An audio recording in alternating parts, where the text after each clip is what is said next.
अल्हम्दुलिल्लाहि रब्बिल आलमीन वस्सलातु वस्सलामु अला रसूलिहिल अमीन। अस्सलामु अलैकुम व रहमतुल्लाहि व बरकातुहू। तो हमारा ये जो सीरीज़ चल रहा है कि खुदा के वजूद के अक़ली दलाइल क्या है कुरान से, what are the rational evidences for God in the Quran, इसके पार्ट 2 आज हम कवर करेंगे। और पिछला जो पार्ट था, पार्ट 1, उसमें मैंने आपको ये बताया था कि कुरान अल्लाह के वजूद की अक़ली दलील क्या पेश करता है। बुनियादी तौर पर मैंने आपको बताया था वो ये है कि जो मखलूक चीज़ है वो अपने आप में इस बात का सबूत है कि उसका कोई ना कोई बनाने वाला है। मैंने आपको कल इस बात की दलील दिया था, कुरान ये हमें बताता है, पहली चीज़। और फिर इस बात को मैंने वाज़े किया था आपको दो अमसाल दे के, दो मिसालें दे के। एक तो मैंने मिसाल दिया था आपको एक कोई भी शो की चीज़ की जो बहुत खूबसूरत होती है, उसकी मिसाल दे के मैंने आपको बताया था।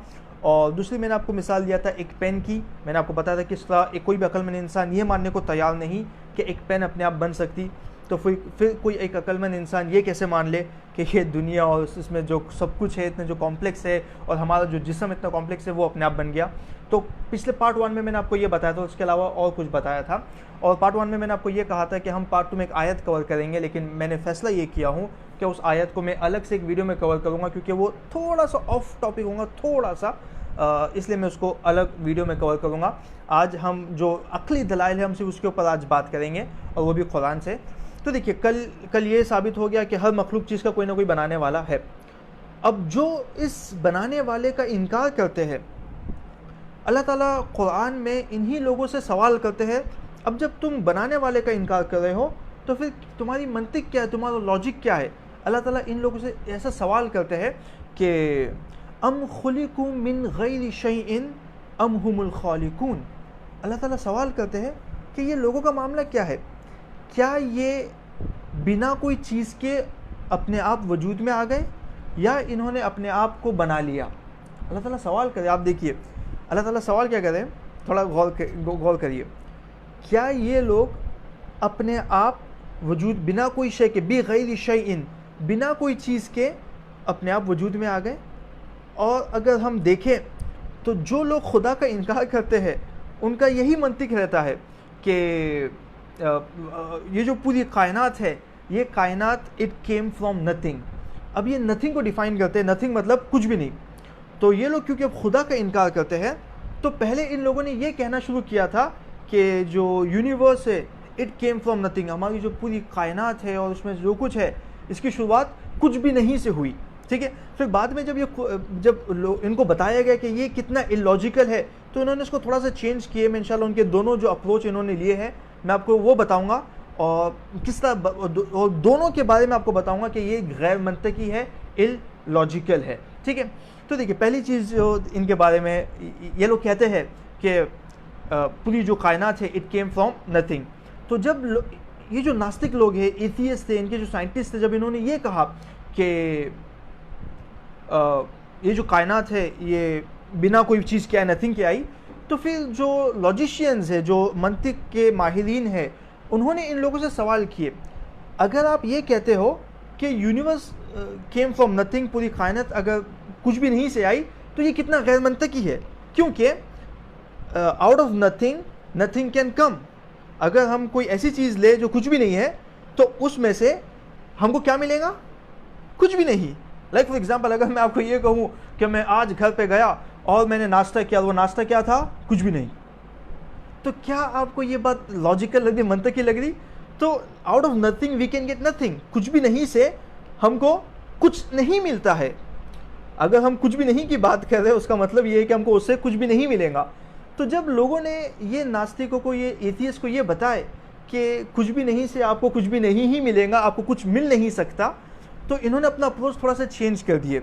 फिर उन्होंने अब क्या कहने लगे वो लोग, और इनमें इनके बड़े बड़े नाम शामिल हैं, मैं नाम लेना नहीं चाहता हूँ, लेकिन इनके बड़े बड़े साइंटिस्टों के नाम शामिल है। तो उनमें से फिर अब उन्होंने कहने लगे कि हम जो नथिंग की बात कर रहे हैं, इट इज़ समथिंग। अब यहाँ पे इन्होंने एक और बेवकूफ़ाना बात करने ये लगे ये लोग। नथिंग, मैं नथिंग इस्तेमाल कर रहा हूँ क्योंकि नथिंग का उर्दू में कोई ख़ास एक लफ्ज़ नहीं है, इसलिए मैं नथिंग इस्तेमाल कर रहा हूँ। आपको उम्मीद करता हूँ समझ में आ गया नथिंग मतलब कुछ भी नहीं। तो वो कहते हैं कि नथिंग की जो डेफिनेशन है, वो कहते हैं कि हमारे नज़दीक नथिंग इज़ समथिंग। हालांकि ये बस उन्होंने अपने दिल से ये बात गढ़ ली है, हकीकत क्या है? कुछ भी नहीं, कुछ भी नहीं है, और कुछ भी नहीं से कुछ नहीं आ सकता। ठीक है, तो फिर उन्होंने ये मॉडिफाई कर लिया कि nothing is not nothing in itself, it is something, वो ऐसा कहने लगे। और ये एक बात, लेकिन ये भी गैर मंतकी है, क्योंकि उसकी डेफिनेशन यही है, नथिंग मतलब कुछ भी नहीं। और फिर इनमें इनके एक और बहुत बड़े साइंटिस्ट है स्टीफन हॉकिंग, उसने फिर जब ये सवाल आ गया कि नथिंग से तो कुछ नहीं आ सकता, कुछ नहीं से कुछ नहीं आ सकता, और जब वो इस सवाल के सामने खामोश बैठ गए, लॉजिकली वो फेल हो गए, तो फिर स्टीफन हॉकिंग ने क्या कहा कि यहाँ पे एक्चुअली जो कायनात है उसमें लॉ ऑफ ग्रेविटेशन पहले से मौजूद था, और क्योंकि लॉ ऑफ ग्रेविटेशन पहले से मौजूद था, इसलिए कायनात हमेशा उसमें लॉ ऑफ ग्रेविटेशन की वजह से पार्टिकल्स में आपस में मूवमेंट होते रहेगा, और कायनात अपने आप आते रहेंगी या आ सकती है। तो उसने ये जुमला कहा कि नथिंग, इसका मतलब ये नहीं है, उसका जुमला ये है, because there is always a law of gravitation the universe will create itself from nothing. उसका जुमला ये है, क्योंकि लॉ ऑफ ग्रेविटेशन है, ये कायनात कुछ भी नहीं से कुछ बन सकती है, वो ये कह रहा है। अब इसका ये जो जुमला है ये भी लॉजिकली इनकरेक्ट है, मंतकी तौर पे ये भी गलत है, और इसको बहुत बड़े लॉजिशियन जॉन लेनक्स करके एक मंतिक के माहिर है, उन्होंने इस बात को भी गलत साबित किया है।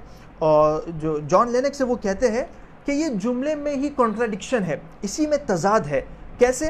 क्योंकि आप देखिए स्टीफन हॉकिंग क्या कह रहा है, जुमले के आखिर में वो ये कह रहा है कि कुछ भी नहीं था। पहले तो वो कह रहा है कि देयर वाज नथिंग, कुछ भी नहीं था, लेकिन फिर जुमले की शुरुआत में वो कह दे रहा है कि there has always been a law of gravitational force, कि जो कुव्वत कशिश है ये पहले से वजूद में है। तो वो कह रहा है कि जब कुछ भी नहीं है तो कुव्वत कशिश वजूद में कहाँ से आ गया? तो इसलिए वो जॉन लेनक्स कहता है कि ये जुमला भी मंतकी तौर पे लॉजिकली इनकरेक्ट है। एक बात ये कहते हैं। फिर कुछ दूसरे जो इनके माहिरीन होते हैं वो ये कहते हैं कि यूनिवर्स केम फ्रॉम नथिंग, लेकिन उसके पहले भी एनर्जी थी और उसमें कुछ पार्टिकल्स थे जो मूवमेंट करते थे, और उसकी वजह से एक बिग बैंग हुआ, और फिर बिग बैंग के बाद हर चीज़ वजूद में आई। अब अगर वो ये कहते हैं कि एक एनर्जी थी और उसमें मूवमेंट्स हुआ और उसके बाद ये हुआ, जो दूसरे जो माहिरीन हैं उन्होंने इनका जवाब दिए, कहा कि अगर आपको एनर्जी को काउंट करना है, अगर आपको एनर्जी समझना है, एनर्जी को आपको क्वांटिफाई करना है, तो उसके लिए आपको टाइम, स्पेस और मैटर चाहिए। एनर्जी को अगर आपको क्वांटिफाई करना है, अगर आपको गिनना है कि एनर्जी क्या है, तो उसके लिए आपको टाइम चाहिए, स्पेस चाहिए और मैटर चाहिए। और ये जो तीनों चीज़ों का वजूद है, खुद ये नास्तिकों के साइंटिस्ट ये कहते हैं कि ये बिग बैंग के बाद हुआ, मतलब जब ये कायनात बन गई उसके बाद ही ये चीज़ें वजूद में आई। तो अगर कायनात के बाद ये चीज़ें वजूद में आई और इसके पहले ये वजूद में नहीं थे, तो फिर आप कैसे बता सकते हो कि इसके पहले दूसरे अज्जा थे, दूसरे पार्टिकल्स थे, या दूसरे एनर्जी नाम की एनर्जी थी जो इस तरह से ट्रांसफ़र होती थी? आप ये कैसे बता सकते जब आप ये कहते हो कि इसके पहले टाइम ही मौजूद नहीं था कायनात से पहले? तो पॉइंट मैं आपके सामने ये रख रहा हूँ कि ये जो लोग खुदा का इनकार करते हैं, इनकी बातें कितनी खोखली होती है कि अगर वो खुदा का इनकार कर रहे तो उन्हें ये मजबूरन कहना पड़ रहा है कि ये जो पूरी कायनात है ये अपने आप वजूद में आ गई बिना किसी बनाने वाले के। और जब कोई चीज़ नहीं होती है, तो मैंने आपको बताया कुछ भी नहीं से हमको कुछ भी नहीं ही मिलता है। तो इसका नतीजा ये निकलता है कि इसको बनाने वाला कोई है, इसका कॉज कोई तो है, इसके शुरुआत में कोई तो भी है। और इसीलिए कुरान हमें कहता है हुवल अव्वल, वो अल्लाह है जो सबसे पहले थे, और फिर उन्होंने ही इस कायनात को बनाया और उसमें हर जो चीज़ है उन सब चीज़ों को बनाए। तो मैं उम्मीद करता हूँ आपको बात आज की क्लियर हो गई है। पहले तो ये जो लोग खुदा का इनकार करते, पहले तो इन्होंने कहा कि ये दुनिया, ये पूरी कायनात, इट केम फ्रॉम नथिंग, ये कुछ भी नहीं से आई। लेकिन जब इनसे कहा गया कि कुछ भी नहीं से कुछ भी नहीं आता है, तो फिर इन्होंने कुछ भी नहीं की डेफिनेशन ही बदल दिए, और मैंने आपको पूरी तफसील सुनाया। तो आज का मैं वीडियो यहाँ पे रोकता हूँ। इंशाल्लाह इसके ऊपर मैं और 1 या 2 वीडियो बनाऊँगा।